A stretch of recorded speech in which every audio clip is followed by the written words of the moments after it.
Hi there, history fans. So, as you know, we're now going through the Epic History TV series on the topic of World War One. And today I decided to take on also the topic of World War One, but from another channel, and that's Eastory. He is a fellow YouTuber from Estonia. I am an Estonian YouTuber. I just wanted to take on his video because in the last poll that we had on YouTube, only 6% of you voted for his channel.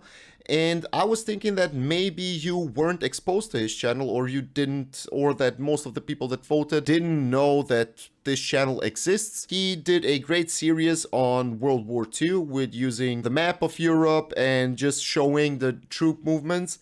And as far as I know, in this video, he also did the same thing as he did for World War II. So I was thinking about it would be interesting to see another take or another way of presenting the topic of World War I while we're going through the videos of Epic History TV. Not saying that, like Epic History TV or other channels that got more votes didn't deserve it. As some of you commented down in the comment section of that poll, I recommended a lot of good channels, so it was a hard pick. If you don't know his channel, as always, I'm gonna put a link to the original video in the description below. Go check out his channel, subscribe to him, watch a few videos, maybe you like his content, and yeah, let's just jump into the video. Imperial Germany. Country famous for military fashion and war plans. In fact, in this video we are going to see what were the German plans to win World War I and how they changed. In early 20th century, the alliance of Germany and Austria was opposed by the alliance of Russia and France. The strength of the alliances was quite equal, so an inconclusive and bloody war was to be expected. The German army wanted none of it and looked at its potential enemies for weaknesses. It was believed that one of the weaknesses of the Entente nations was that due to its size and poor infrastructure, it would take Russia several weeks more than Germany to get its entire army to the front. Until that time, Germany had to contend only with France and had an upper hand. The Germans wanted to use the first weeks of the war to inflict a blow from which their enemies would not be able to recover. The question was where to do it. They could attempt to destroy the Russian forces stationed on the border, but due to the long distances of the Eastern Front, the damage would have been limited. The distances in the west were much shorter, and it was possible to inflict more damage to the French army. For this, the Germans had to draw the French into a decisive battle. The best way to make the French to fully commit their troops was to invade France, but the French had prepared just for this occasion and had built a line of fortifications on the Franco-German border. Just to clarify some things, in the first video or the Epic History TV's series on the 1914th year, I said that here was the Maginot Line and that here was the secret line. Of course, the Maginot Line was after the First World War. But as he's stating, the border lines or the border territories between Germany and France, because of their long history of conflict, was already fortified. It had a lot of fortresses and trenches and everything that you can imagine in defensive-wise. So I just said the Maginot Line to simplify the things, because a lot of people know that the Maginot Line is on the French side of the border between France and Germany. If we look at through a German perspective, yeah, the Schlieffenplan was a simple and I think a good idea, but it was in a military sense. As I said, in a political PR stunt, it was a bad thing because the German invasion of Belgium and the atrocities that they also committed in Belgium just destroyed the picture of Germany and the Central Powers, and it put them on the side, let's call it the side of evil, not only in Britain, who vouched for the neutrality of Belgium, and in France, but also in the US, which was neutral in the first era of the conflict. Regarding Russia, yeah, Russia was still an agricultural power, and they, after the revolution of 1905, started to kind of industrialize themselves, but the industrial capacities of Russia were, let's just say it openly, miserable, and all the big cities that could supply with their industry, could supply the front, are mainly in the back. So Moscow, St. Petersburg, Rostov, St. Petersburg is also going to change its name because it sounded too German to Petrograd. I can see the logic in the Schlieffen Plan. As I said, militarily, I can kind of back it up or say that it was a militarily good idea, but from a political PR move, it was definitely a bad move, I would say. So the Germans decided to bypass the line by moving through Belgium, then defeat the French army in a decisive battle, forcing France to make peace. Then they would move the bulk of their forces east and use the newly gained superiority to defeat Russia. The pieces were all set, and all that was needed was someone to light the fuse. On the 28th of June 1914, Austro-Hungarian Archduke Franz Ferdinand was assassinated and declarations of war followed. In Sarajevo by Now, Gavrilo Princip. Germany was able to implement its plan and moved into Belgium. They managed to advance into France, but their plan as a whole proved to be too optimistic, and they failed to trap and destroy the French army, and fighting resulted in a stalemate. Also, so much of the investment of the Brits, because they are a island nation, are put into the naval force.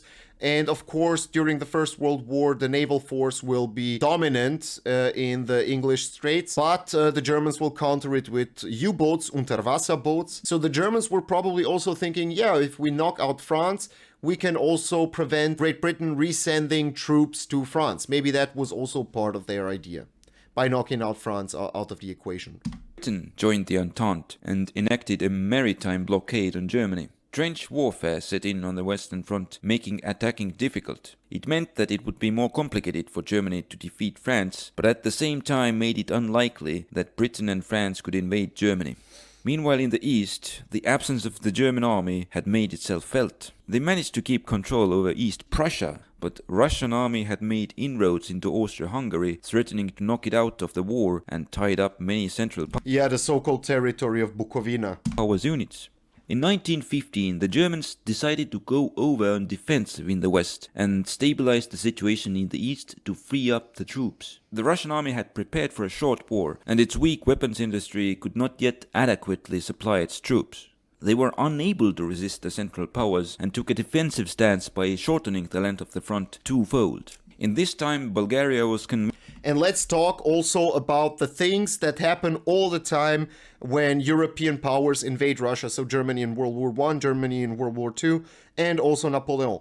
You are sending a large force into a large land mass, which means that you are stretching your supply lines, so you cannot supply your troops adequately. You need always to put in troops in the behind, so to defend the supply lines and also to quell maybe some guerrilla warfare or uprisings that may occur. So the German armies, as they are advancing into Russia, they're always constantly not only losing soldiers to the front, but also losing soldiers where they need to put them behind to, secure the new lands for the German regime. Defensive stance by shortening the length of the front twofold. In this time, Bulgaria was convinced to join the Central Powers, which allowed them to defeat Serbia. This was, however, offset the Austro-Hungarian Serbian front, so the Serbs actually fighting a defensive war against Austria-Hungary. They are holding on pretty good at the Battle of Cer, Battle of Kolubara, and they're keeping the Austro-Hungarians on the Sava River. But because of the things that happened prior to the First World War, so the Balkan Wars, Bulgaria was unhappy with the result. They wanted the territory of today's Northern Macedonia, parts of Eastern Serbia, and also Thessaloniki in Greece. So they were unhappy, they wanted to expand their territory, and finally they joined the Central Powers because Serbia is in war with the Central Powers, and then they could also expand into the territory of Serbia. After, I think, approximately a year? 1915. Approximately a year of the defense of Serbia, the Serbs retreat through the Albanian mountains. They go to the island of Krf. And after that, they embark on the Greek territories where they, with the British and French, form a new front from which they would re-enter Serbia.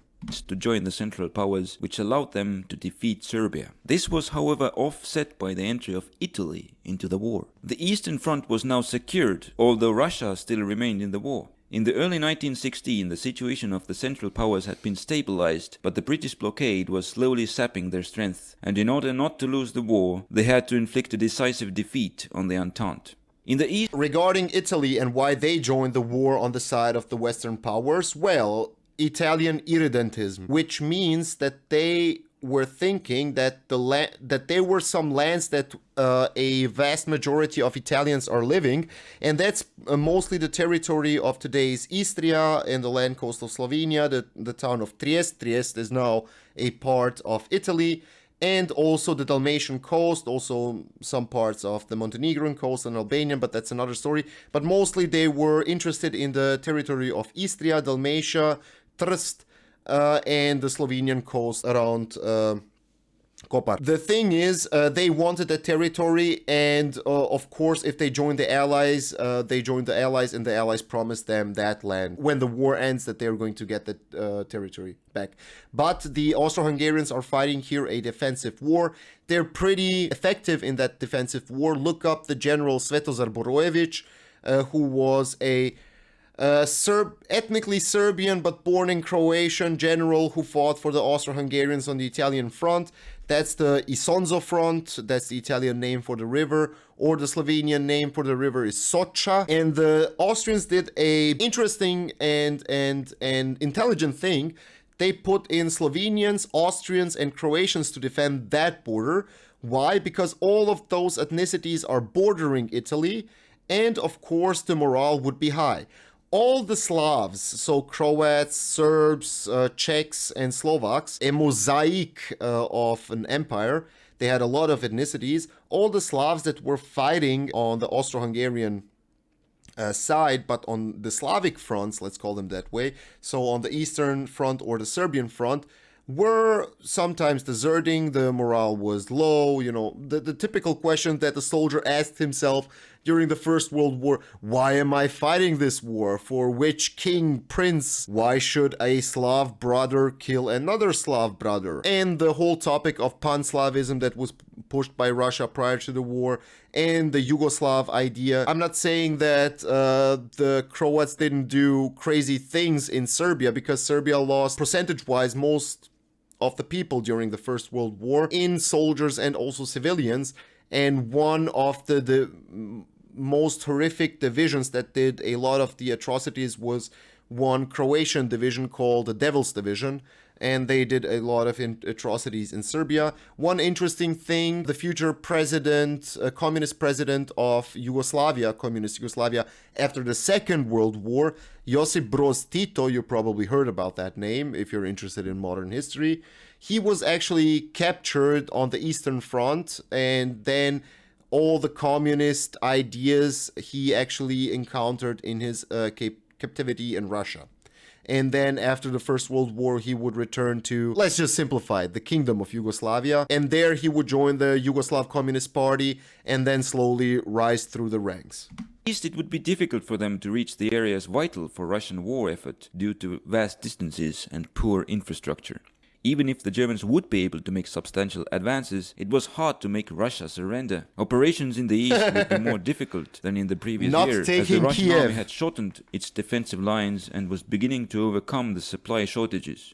Although the Central Powers could have been successful in Russia, they would probably find themselves committing a lot of their troops without removing Russia from the war. In the West, there was trench warfare, and German attacks needed to expend a lot of men and material resources to break through the Entente defenses. In case of German advance, the French and the British could pull back, inflicting vast casualties and winning slowly by attrition. Or they could counterattack, thus making the losses more equal, but denying the Germans any territory. Neither of the options could lead to a decisive German victory. Instead, the plan was to make the Entente attack the Germans and expend their manpower on strong defenses. After they had sustained enough losses, the Germans would have the superiority needed to go on an offensive and win the war. It was not an easy task to make the Entente adopt such a suicidal strategy, so a complicated and cunning plan was devised. The Germans would attack the fortress of Verdun, where they could create a great tactical advantage for themselves, but which was symbolically vital for the French. The plan relied on three assumptions. After the initial German successes, the French will not withdraw from Verdun, but will at any cost attempt counterattacks to regain the land around it. The British and the French shall launch an attack on the German defenses in other sectors to ease the German pressure on Verdun. During these operations, the French and the British would suffer much more casualties than the Germans. The first two assumptions were correct. The French held on to Verdun and the Entente attacked at Somme to help with the defense. But the third assumption was not. During these operations, the Entente had suffered the loss of 1 million men, but the German casualties were only slightly smaller. The Germans had made another. Yeah, maybe one of the bloodiest battles in First World War was the Battle for Verdun. Definitely. Look it up if you don't know about that. But I think that everybody who knows about World War I knows about the Battle of Verdun. Assumed that in 1916 the Eastern Front would be quiet. But the entry of Italy to the war in the previous year had divided the Austro-Hungarian forces, and the measures to improve the armament of the Russian army began to kick in. The Russians carried out a successful offensive, pushing the Austro-Hungarian forces back. Soon the situation deteriorated even further, as the success of Russian attacks convinced Romania to join the war against the Central Powers, and now German reserves had to be dispatched to save the Eastern Front from collapse. The Central Powers had failed to inflict a decisive defeat on their enemies and were mostly on the defensive again, with the British blockade bringing their defeat nearer by the day. It was time to think outside the box and adopt creative and risky strategies, or war was lost. Think here. The risks associated with these strategies. And now the question, why does Romania join the war with against the Central Powers? Well, let's just call this part of Europe Southeastern Europe. All of those nations in Southeastern Europe, if you're talking about Austria, Hungary, Serbia, Montenegro, Albania, Greece, Bulgaria, Romania, see the opportunity in this conflict to spread their territory. And one of the biggest targets for the Romanians was this part, which Romania also has today. In Hungarian, it's called Erdély, but it's mostly known for its Romanian name, which is Transylvania. And there was a big Romanian minority living in that part, so Romanians the Romanian state wanted to take this part of the Austro-Hungarian lands. Strategies were huge. Germany now attempted to knock Russia and Britain out of the war. A revolution had taken place in Russia, but the new government decided to carry on with the war. German plan was to support the influence of the left-wing political parties in Russia, hoping that they would create internal strife, causing Russia to make peace. They allowed Lenin to travel back to Russia from Switzerland and allegedly gave large subsidies to his Bolshevik party.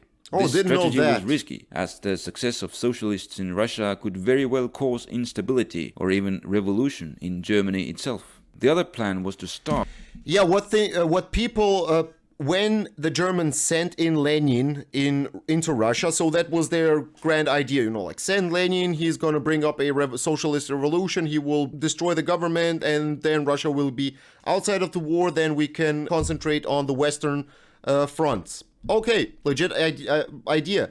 But the problem is you had a strong underground communist party inside of Germany also. It could also lead to a domino effect which would spread from Russia throughout Europe. As the war progresses, you can see that those, let's call it in the today's kind of political specter, the far right and far left ideas. It was a risky move which eventually paid off with the peace of Brest-Litovsk, where Russia just ended the war.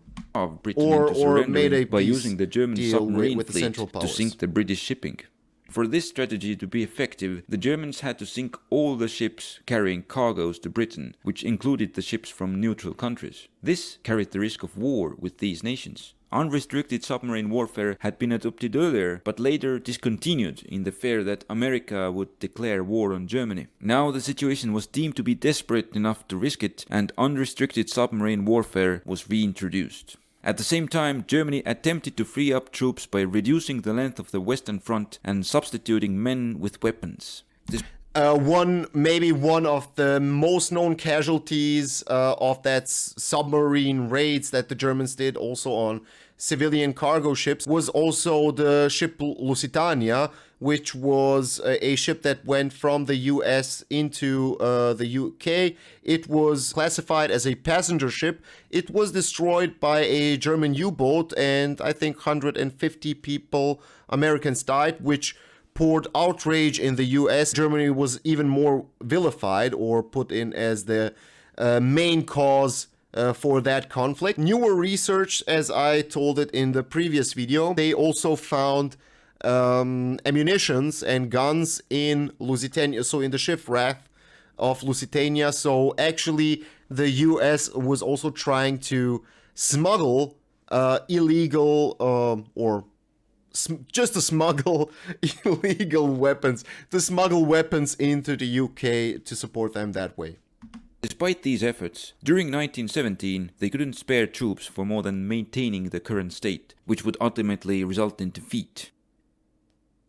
A couple of years ago, when I was just hating the idea of having an 9-to-5 job, I kind of made that decision. Entente offensives in the west were repelled and sizable forces were dispatched to Romania in order to seize its resources. The Italian army was pushed back in order to keep Austria-Hungary in the war. It was all on the out-of-the-box measures by this time. The strategy directed against Britain failed totally, as the adoption of convoy system reduced the efficiency of the German submarines, and the United States did enter the war against Germany. Russia, however, was another case. Russian army was weakened by the revolution, which allowed the Central Powers to advance and improve their positions. The Bolsheviks managed to increase their influence in Russia and deposed the government. They had to demobilize most of the army, but refused to make peace with Germany and attempted to incite revolution. The Germans managed to keep the situation under control. In order to resolve the situation in the east, the Germans went on an offensive. The Russian army had lost its fighting capabilities, and the German advance took over large parts of the former Russian Empire, forcing the Bolsheviks to agree to their terms. By this time the resource stocks had become critical, and it seemed that unless the situation improved, defeat was only a question of time. We just talked about it also in the oversimplified video of the Russian Revolution, the idea of making a war but not making a war. So just don't attack, don't fight the Germans, and just don't sign a peace treaty. Then the Germans wouldn't care to fight us. But actually the opposite happened. The Germans just pushed in. They took large parts, I mean most of Ukraine, I think the whole part of Ukraine, where they blocked the exit for Russia to the Black Sea, which is a big thing because they have their naval fleets there in Sevastopol, and then they also lose the access to the Mediterranean Sea and also the communication with the Western powers.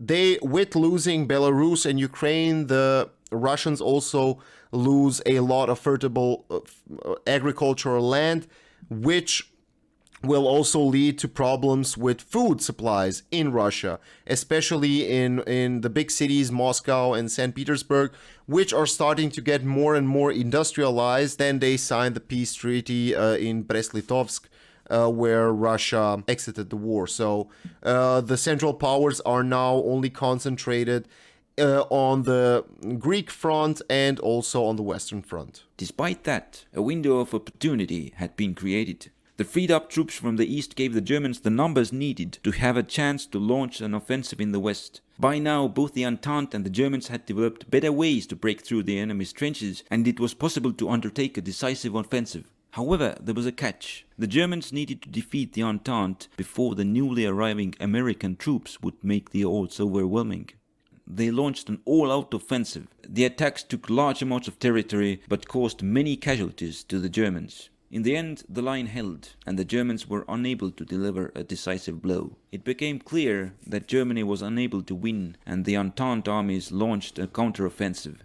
The Germans attempted to hold on to captured lands in order to secure a better peace settlement, but their army was spent and began to fall back towards the German border. As all was lost, Germany finally agreed to surrender. So was Germany doomed from the start? By the year that the US entered the war, defeat was inevitable because new fresh troops are coming. Although prior to the First World War, the US didn't have a superior large army. I think that they were the kind of the 20th army in the world in size and equipment. With the US entering the war, of course, they're starting to mobilize more people to modernize their army, and new fresh troops and weapons are coming to the front. And despite the US not maybe being a big superpower in military senses, they were definitely at that point in time during the First World War, they were already a big industrial power. So it wasn't only the manpower that the Allies are now getting, but also a big industry behind them. So it was just a matter of time when the Central Powers are going to lose, because Austria isn't moving anywhere. Germany, okay, Austria and Germany, they kicked out Russia out of the war, but the Western Front isn't moving anywhere. And now it becomes a war of attrition where the Allies have more to spare to throw at Germans than the Germans have against the Western powers. So the loss was inevitable. Germany finally agreed to surrender. So was Germany doomed from the start? Can you think of strategies which could have ended the war in a German victory? Share these ideas in the comments. The German war effort might have been strangled by the blockade, but not this channel. And I have my patrons to thank for it. If you'd like to join this club of blockade runners, you can do that through Patreon. Speaking of blockades, here you can watch how Germany attempted to blockade Britain in the next war. Or if you like the style of the videos, you can check out one of my fully They animated also tried with videos U-boats, here. as far as I know, also in the Second World War. Okay, I think it's a great video. I'm kind of surprised that he didn't mention the invasion of Gallipoli, where that was one of the biggest blunders that the Western powers, or the Brits, with together, of course, with their Austrian and New Zealand pals, where the Ottoman Empire beat them badly. In a simplistic way, he presented the First World War on the map and showed the troop movements. I think it's a good idea, and I would encourage you to watch a few videos of Eastory. He's a great guy, and yeah, if you want to join this channel, this history community, just hit the subscribe button, the notification bell. Everything you need to know about the channel is in the description below. And yeah, we're also definitely going to continue with the Epic History TV series. So yeah, until the next time. See ya.